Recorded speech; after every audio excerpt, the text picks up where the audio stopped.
해피 이스터! 예. 예수님 부활을 축하하고 찬양합니다. 오늘은 정말 반갑고 또 이런 날 함께 할 수 있어서 너무나 기쁩니다. 먼저 이제 오늘 이 민수기 6장 말씀을 함께 나누고자 합니다. 예. 민수기 6장 말씀 펼쳐 보십시오. 6장은 크게 두 부분으로 나눕니다. 예. 그래서 첫 번째 부분은 이 나실인에 대한 내용이 나오고요. 둘째는 제사장의 공동체를 향한 축복문입니다. 자, 6장 1절부터 보겠습니다. 여호와께서 모세에게 말씀하여 이르시되 이스라엘 자손에게 전하여 그들에게 이르라. 남자나 여자가 특별한 서원 곧 나실인의 서원을 하고 자기 몸을 구별하여 여호와께 드리려고 하면, 앞서서 우리 이 민수기 앞부분에서 볼 때 레위인들을 하나님이 자기 것이라고 하셨습니다. 이스라엘 모든 지파의 첫째 아들을 대신해서 레위인들을 내 것이다 라고 말씀하셨죠. 그래서 우리 제사장 집단이 있죠. 제사장 그룹, 아론과 그 두 아들들로 이루어진 제사장들과 이 레위인들은 하나님 앞에서 특별한 존재가 된 것입니다. 근데 이들만 그럴까요? 그렇지 않습니다. 일반인도 하나님을 섬기겠다고 자기 몸을 구별하여 드릴 수가 있습니다. 남자만요? 아니요. 여자도요. 모두 가능합니다. 정말 놀랍죠? 지금으로부터 3,500년 전 그 남존 여비 시대에 여자도 나실인이 가능하다. 우리 하나님 참 놀라우신 분이죠? 성경을 알아갈수록 그 지혜와 사랑의 깊이가 놀랍습니다. 하나님을 사랑해서 이렇게 남자든 여자든 하나님께 일정 기간 자신의 시간과 마음을 그리고 몸을 봉사하면서 드리겠다 할 수 있습니다. 이들이 누구라고요? 세 글자? 나실인. 나실인. 네. 나실인. 해볼까요? 나실인. 예, 많이 들어보셨을 겁니다. 네. 자, 먼저 지난 한 주를 한번 돌아볼게요. 지난 한 주는 1년 중 어쩌면 가장 중요하고 신구약 66권이 정말 드러내주는 그 하나님의 구원과 영생의 비밀이 압축되어 있는 한 주입니다. 매일매일이 주님 앞에 소중한 날이긴 하지만 특히 지난 주는 주님의 그 고난을 겪은 것을 우리가 생각하면서 또 부활하시는 것을 깊이 마음에 새기는 그런 기간이었습니다. 꽃들도 너무나 이쁘게 많이 피었죠. 부활을 찬양하듯이. 우리 방금 찬송가에도 나오잖아요. 꽃들도. 예수님의 십자가의 죽음과 사건이 정말 중요합니다.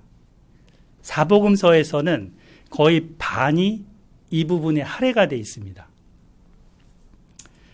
근데 부활이 만약에 없다면, 예수님의 부활이 없었다면 예수님의 죽음은 한낱 억울하고 어리석은 그런 개죽음과 같이 여겨졌을 수 있습니다. 비참하게 생을 마감한 억울한 죽음으로 비추어졌을 것입니다. 그런데 하나님이 예수님을 다시 살리셨죠. 죽은 자 가운데서 다시 살리셨습니다. 예수님이 이제 십자가에 죽기 전에 어떻게 하셨어요? 겟세마네 동산에 올라가셔서 아버지여 이 잔을 내게서 옮기시옵소서.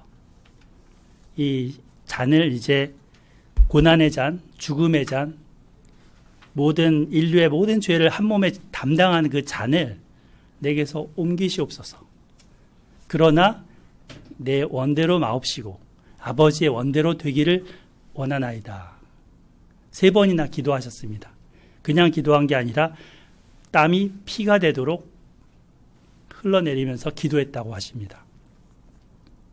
이것은 마치 나실인이 하나님께 자신을 구별하여 드리는 모습과 다르지 않습니다. 그래서 예수님도 나실인처럼 자신을 드리셨고 십자가상에서 마지막 한마디가 뭐였어요? 물론 7마디를 하셨지만 It is finished. 다 이루었다. 다 이루었다 하시면서 숨을 거두셨습니다. 예수님이 다시 살아나심으로써 그 십자가의 죽음은 우리를 위한 대속의 죽음이셨음을 확실하게 인쳐주셨습니다. 인류가 에덴 동산에서 창조된 이후에 참으로 많은 사람들이 계속해서 죽어서 시체가 되었지만 예수님은 그 죽은 썩지 아니하고 다시 살아남으로 부활하셔서 하나님 나라로 승천하셨습니다. 이 몸은 우리랑 똑같은 몸이 아니라 썩지 않고 더럽지 않고 쇠하지 않는 영광의 몸으로 부활하신 거죠. 첫 열매로. 그래서 오늘 아침이 이제 초실절이에요. 그 부활하신 예수님이 부활하심으로 첫 열매가 되심으로 그와 같은 부활을 우리 모든 성도들이 장차 하게 될 것을 보여주는 절기입니다. 그 고린도전서 15장 우리 한나 사모님이 기도하시면서 그 부분을 많이 인용하면서 기도를 하셨는데 그 고린도전서 15장에 보면 부활의 증인들이 나오죠. 근데 뭐 내게도 보이셨으며 사도 바울도 부활의 주님의 음성을 들었고, 그 다음에 예수님의 형제 야고보에게도 보이셨고, 그리고 또 베드로에게도 보이셨고, 12 제자들에게 보이셨고, 그렇지만 500여 형제들에게도 보이셨다 이런 말씀을 합니다. 한두 사람이 본 게 아니고 10사람 20사람이 아니고 500명이 되는 사람들이 예수님을 부활한 몸을 직접 보았다는 겁니다. 그래서 그 후에 부활에 증인된 제자들은 이 예수님 때문에 박해를 당하더라도 그것을 견뎌냈습니다. 그리고 때로는 일부가 순교도 했었죠. 12 제자들은 다 순교를 했었죠.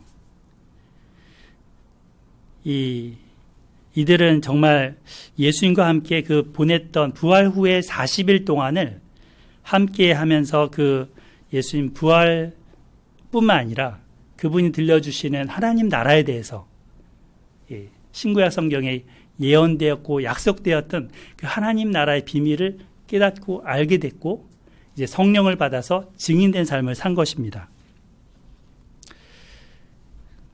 그래서 2000년이 지난 이 한국 땅 그리고 그것도 이 경기도의 작은 요 분당의 순회동의 요 작은 지역에서 예배드리는 우리한테도 이 복음이 전해졌습니다.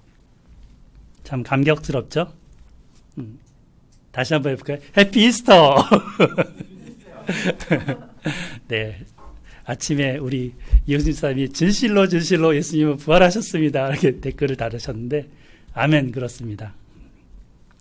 예수님을 믿고 살다가 우리가 때로 억울한 일도 겪을 수도 있고, 또 힘든 것도 겪을 수도 있지만, 이게 끝이 아니라는 겁니다. 결국은 부활의 영광이 기다리고 있다는 것입니다. 그래서 오늘 이제 예수님 죽으심과 부활을 기념하면서 성찬식을 할 것입니다. 예수님과 연합하는 이 성찬식 그리고 뿐만 아니라 세례식 같이 행할 것입니다. 성찬식은 지난 추수감사절에 우리가 했었죠. 그때 처음으로 집례를 했었는데 세례식은 처음이에요. 제가 목사 안수를 받고 나서 처음 세례식을 하는데 또 우리 이혜진 자매님이 딱 너무 의미 깊은 첫 세례를 받게 됐습니다. 참으로 기쁘고 감사합니다. 이 자리에 주님께서 함께 하시고 또 부활하신 주님이 온전히 영광 받으시기를 바랍니다. 아멘. 예수님은 진정한 제사장이시고 우리 한 사람 한 사람을 너무너무 축복하고 싶어 하십니다. 예.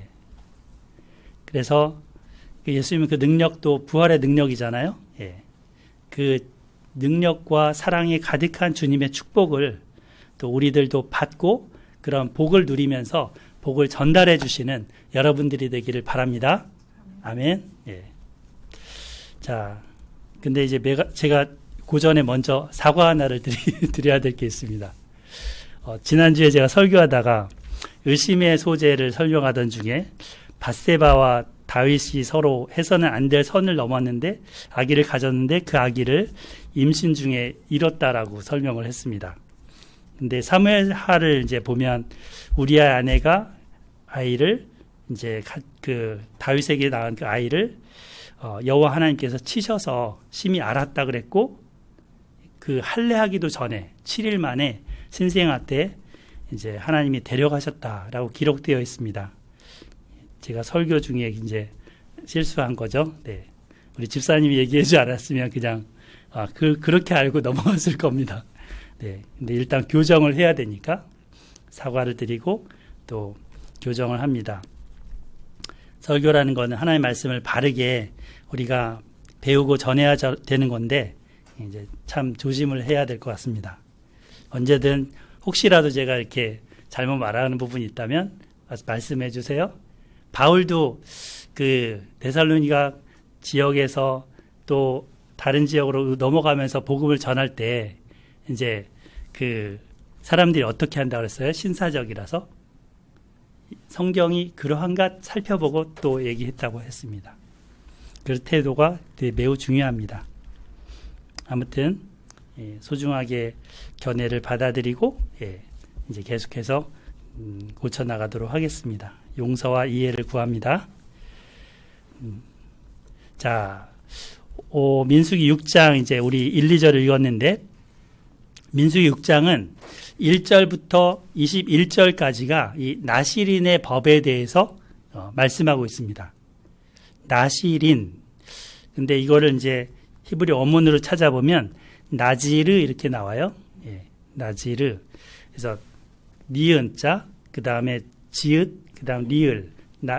모음이 사실은 중요하지 않고 자음이 중요합니다. 예, 그렇게 되어 있는 글자인데 어떤 의미냐면 여기 써 있는 것처럼 바치다, 구별하다 이런 뜻입니다.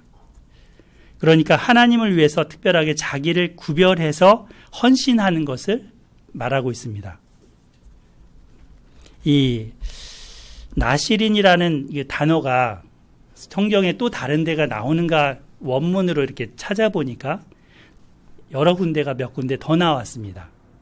그런데 의미가 조금 다른 의미로 쓰이고 있는 것입니다.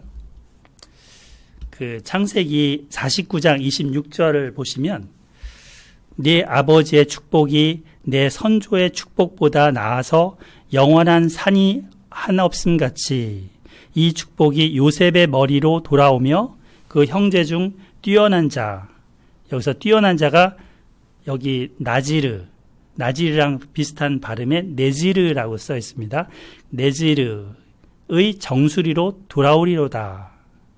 그러니까 이 나시린을 의미하는 그 단어가 뛰어난 자라는 의미도 갖고 있다는 거죠. 뛰어난 자. 이거를 이제 신명기에서는 인용해서 모세가 설명을 합니다. 땅의 선물과 거기 충만한 곳과 가시떨기 가운데에 계시던 이 은혜로 말미암아 복이 요셉의 머리에 그 형제 중 구별한 자의 정수리에 임할지로다. 지금 이제 복이 요셉이란 사람의 머리로 이렇게 돌아온다고 했는데 그 요셉이란 사람이 어떤 사람이라냐면 뛰어난 자고 구별된 자라는 거죠. 구별한 자. 누가 봤을 때? 아버지 야곱이 봤을 때. 사실 그렇죠. 야곱에게 있어서는 다른 11 아들과는 달리 요셉은 매우 특별한 자이고 뛰어난 자이고 구별된 자였습니다. 요셉으로 말미암아 정말 흉년 때에 다 굶주림으로 죽을 수밖에 없었는데 이 요셉 한 사람 때문에 이집트에 내려와서 70명 되는 가족이 다 내려와서 그 흉년을 넘어서서 살게 됐습니다. 그래서 요셉을 이 야곱은 형제들의 우두머리 같이 여기면서 복을 주는 거죠. 여기 복을. 그러니까 민수기 6장에서 나실인으로 서원하고 자기를 드린 자는 마찬가지로 하나님 편에서 뛰어난 자고 구별된 자, 특별한 자가 되는 것입니다. 다른 일반인들과 달리 이런 의미로 볼 때 그렇다는 거죠. 하나님께 가까이 나아갈 수 있는 특권이 주어집니다. 자, 그 다음에 또 다른 의미로 쓰이는 것을 하나 더 찾아봅니다. 레위기 25장 안식년에 대한 말씀에서 나옵니다. 레위기 25장 5절인데요. 네가 거둔 후에 자라난 것을 거두지 말고 가꾸지 아니한, 여기서 가꾸지 아니한, 이게 히브리어로 나지르입니다. 가꾸지 아니한 포도나무가 맺은 열매를 거두지 말라. 이는 땅의 안식년임이니라. 25장 11절에도 비슷한 이야기가 나오죠. 그 50년째 해는 너희의 희년이니 너희는 파종하지 말며 스스로 난 것을 거두지 말며 가꾸지 아니한 포도를, 여기 마찬가지로 나지르 포도를 거두지 말라. 안식년이든 또 희년이든 나지르 포도, 그 가꾸지 아니한 포도는 놔두라고 했습니다. 포도를 경작할 때 보통 어떻게 한다고 했습니까? 포도는 전정이 생명이라고 그랬어요. 그죠? 그 처음에 가지에서 약간 열매 봉글봉글한 것들이 이렇게 날 때 그때 전정을 막 농부가 해주는데 딱 거기서 두 송이 나오는 것만 놔두고 다 전정을 하는 겁니다. 그래야 거기에 이제 가는 열매가 실하게 열리기 때문에 이게 가꾸는 거죠. 근데 이 안식년에는, 희년에는 이거를 안 하는 거죠. 가꾸지 아니하는 거죠. 전정을 안 하는 거죠. 자르지 않는 거죠. 이해되세요? 머리를 자르지 않는 나실인과 포도나무 열매 자르지 않는 그것과 이어지는 겁니다. 그래서 그냥 놔두고 아끼지 않습니다. 예. 나실인도 그 머리를 이발하지 않습니다. 저는 어제 그 성찬식과 세례식이 있어서 이발을 하고 왔습니다. 우리 문여은 집사님도 아주 깔끔하게 이발을 하고 오셨습니다. 네. 그리고 드라이한 깨끗한 양복을 준비해 입었습니다만, 이제, 지금, 어때요? 저는? 젊어졌나요? 네. 감사합니다. 누가 할아버지라고 할까요? 네, 할아버지입니다. 어제 둘째를 가졌다는 소식을 들었습니다. 네. 8주 됐답니다. 감사하죠. 예. 큰 아이가, 예. 둘째 아이를, 예. 갖게 됐습니다. 안전하게 뱃속에서 잘 자라다가 때에 맞춰서 잘 나오기를 기도하게 됩니다. 이 나실인의 헌신기간에 나실인은 머리카락을 자르지 않고 놔둡니다. 그래서 이 안식년의 포도나무와 공통점이 있는 것입니다. 나실인이 그 서원을 하고 자기가 헌신해 드린 그 기간 동안 하나님 편에서 제사장보다 더 존귀한 자로 여겨졌습니다. 누구보다 존귀하다고요? 제사장보다. 일반인인데 이 구약시대에 제사장보다 존귀하게 여겨졌습니다. 그리고 이 나실인은 하나님만 바라보며 사는 상징으로서 머리에 외모 꾸미는 것에 신경을 쓰지 않습니다. 이 안식년이라는 해에 포도나무 열매를 주인이 가지치지 않고 그냥 또 놔둘 뿐 아니라 그 열매를 생기면 누가 가져갑니까? 주변의 이웃들이, 가난한 사람들이, 동물들, 짐승들이 먹는다 그랬죠. 예. 그런 것처럼 구별된 나실인의 이 서원 기간에는 그동안 자기의 유익과 만족을 위해서 시간과 삶을 살아왔었다면 이 서원 기간에는 하나님과 이웃을 위해서 자기가 가진 모든 에너지, 그 관심을 헌신하고 봉사하는 그런 데 쓰게 되는 것입니다. 이것도 공통점인 것입니다. 어떤 사람은 일정 기간 동안을 자기 몸을 구별해서 드립니다. 또 어떤 나시린은 전 인생을 다 드리는 나시린도 있습니다. 누가 있어요?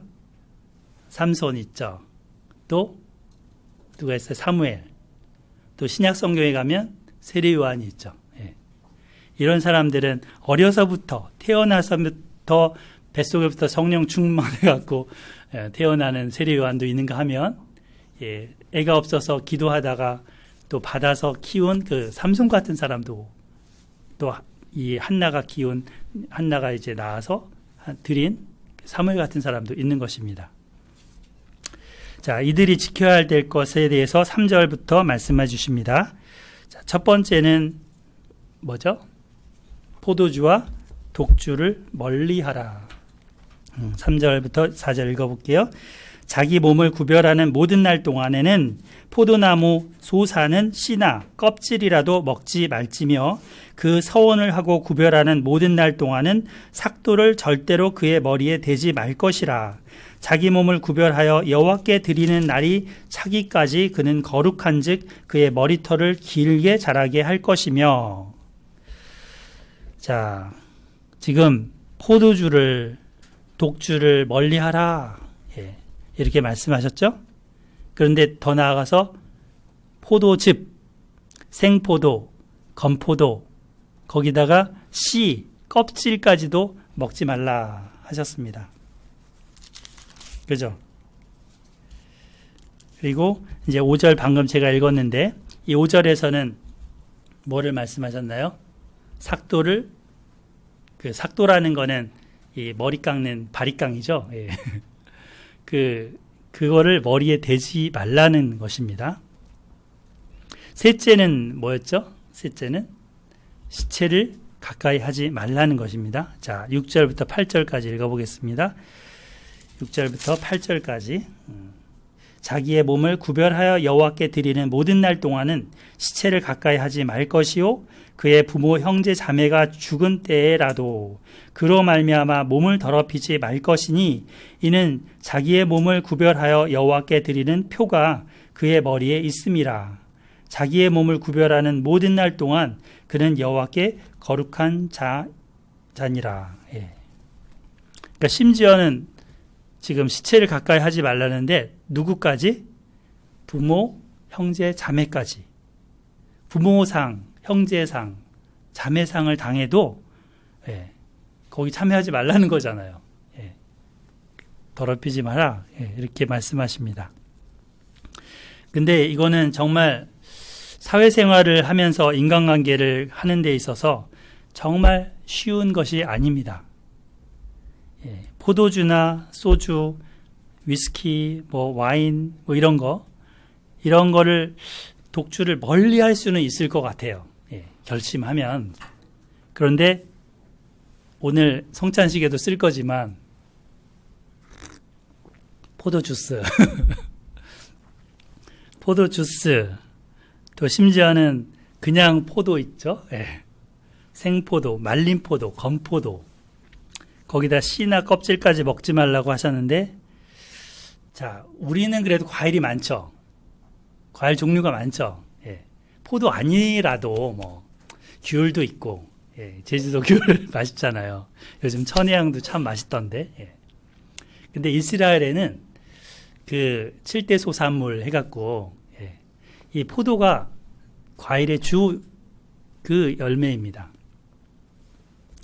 농사를 이제 포도 농사를 짓고 그 달콤한 포도를 먹는 것이 1년의 큰 기쁨 중에 하나입니다. 물론 무화과도 있고 석류도 있고 대추야자도 있고 이렇지만 그 포도, 근데 이거를 하나님이 금지하고 계십니다.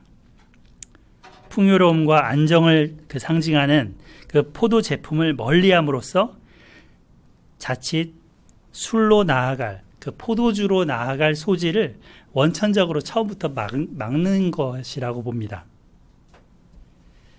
대체로 이제 기독교인은 술을 마시면 안 된다라는 게 통념으로 되어 있습니다. 그죠? 예.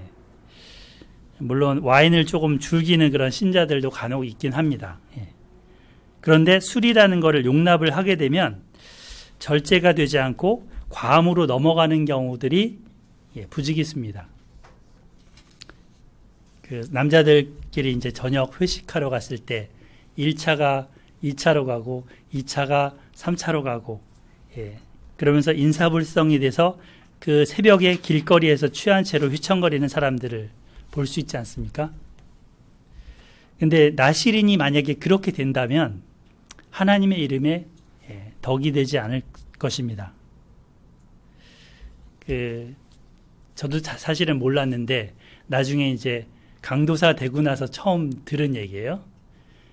합동 측 교단에서는 목사 안수를 받은 사람이 만약에 술을 마셨다. 그럼 어떻게 되느냐? 다 잘린답니다. 다 내려놓고 처음부터 신학교부터 처음 다시 들어가야 된답니다. 그렇게 교회법을 만들어 놨습니다. 뭐 저기 천주교 뭐 신부님들이나 그 저기 뭐지 기장 측 감리교 이쪽에 분들은 되게 많이 그런 거를 마시거든요. 예, 사제들도.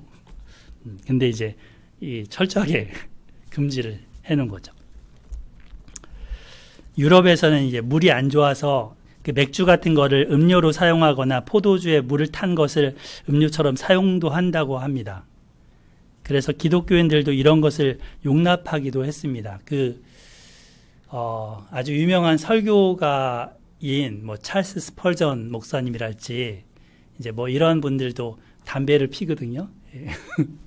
예. 근데 우리는 술, 담배를 아예 금지하잖아요. 예. 우리나라 초기에 들어왔던 선교사님들이 청교도 정신을 가진 그런 분들이 대부분이었습니다. 그런데 조선 말에 그 주막에 살피서 이제 이렇게 살면서 알코올 중독자처럼 사는 그런 남자들, 술로 패가망신하는 사람들, 그냥 예수 믿고 세례받고 구원받은 이후에도 이 버릇을 걔한테 못 주고 그냥 갖고 있는 사람들, 그런 걸 보면서 안타까워서 금주령을 내렸습니다. 성경에도 정말 의인이라고 하는 사람이 이렇게 술이 취한 경우들이 있죠.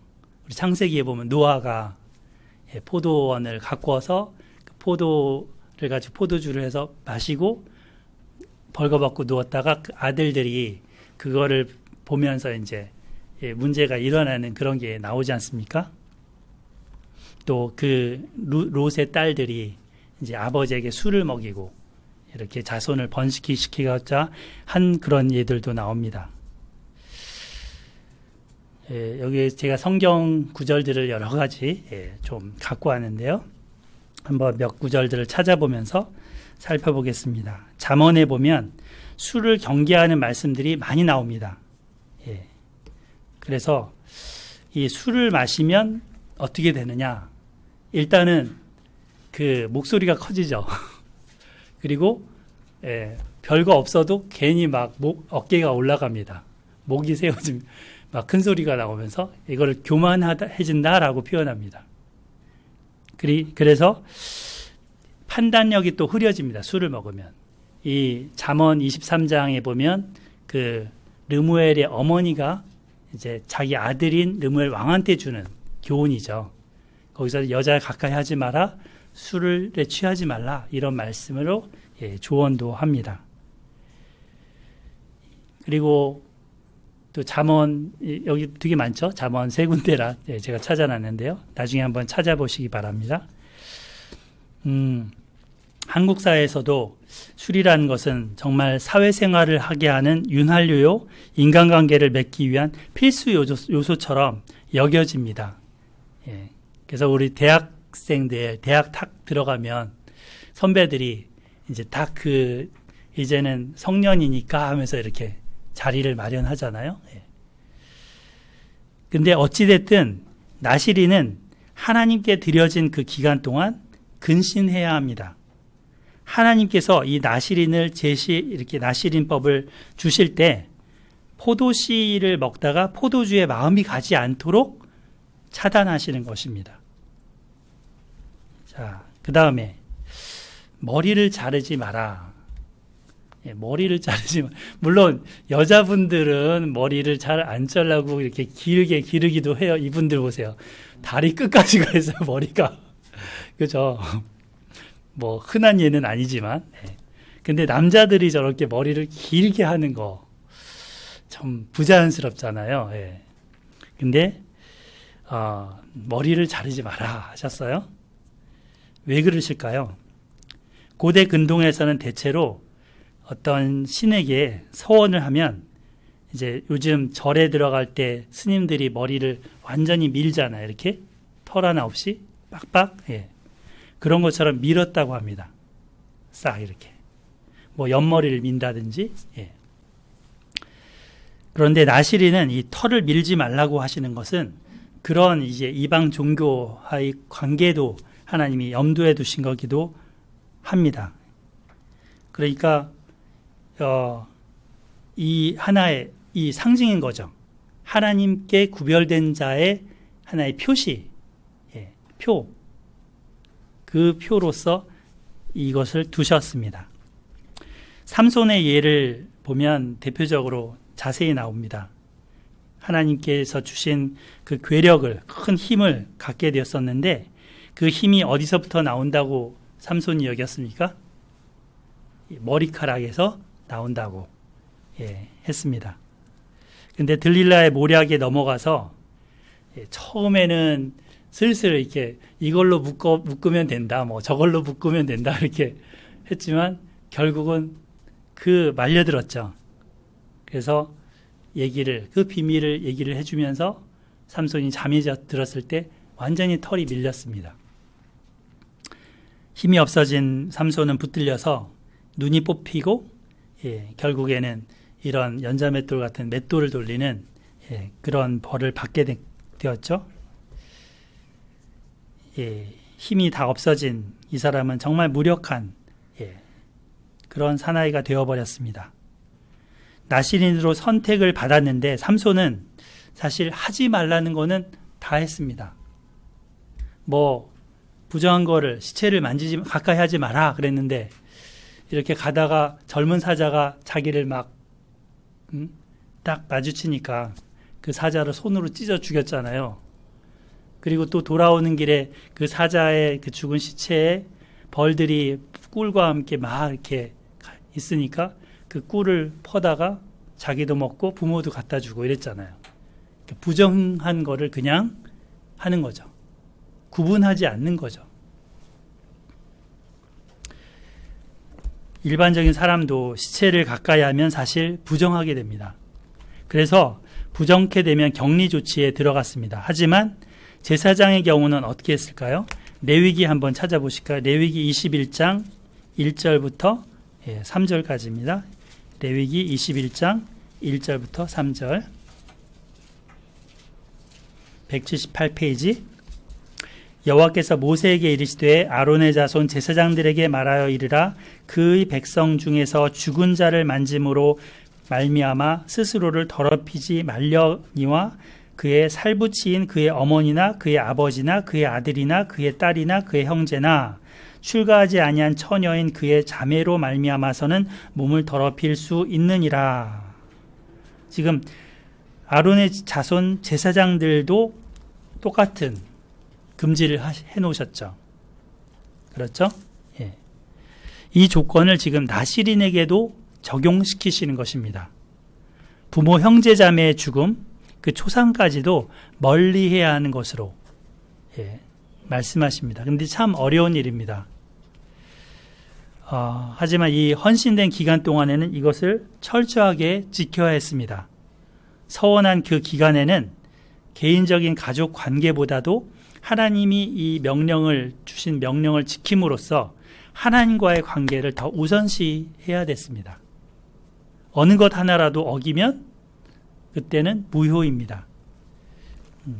아까 제가 그 장로교 합동 측에서는 목사가 술을 먹으면 무효가 된다 그랬죠. 그 원리인 겁니다. 자, 신약에 와서 예수님도 제자가 되는 조건에 있어서 이와 비슷한 조건을 내세우셨습니다. 마태복음 10장 37, 38절에 이제 저기 써놨죠? 아버지나 어머니를 나보다 더 사랑하는 자는 내게 합당하지 아니하고 아들이나 딸을 나보다 더 사랑하는 자도 내게 합당하지 아니하며 또 자기 십자가를 지고 나를 따르지 않는 자도 내게 합당하지 아니하니라. 예수님이 제자로서의 그 자격을 이렇게 말씀하셨어요. 우선순위에 있어서 예수님보다 우선하는 것이 있어서는 안 된다 하신 것입니다. 그렇다고 이게 부모를 미워하거나 또는 자녀나 형제를 터부시하라는 그런 말이 아닌 거는 아시죠? 그런 말은 아닙니다. 예수님을 중심으로 그 사람들을 대하라는 것입니다. 자, 한편 7절을 이제 우리 돌아와서 민수기 6장 7절을 다시 한번 보겠습니다.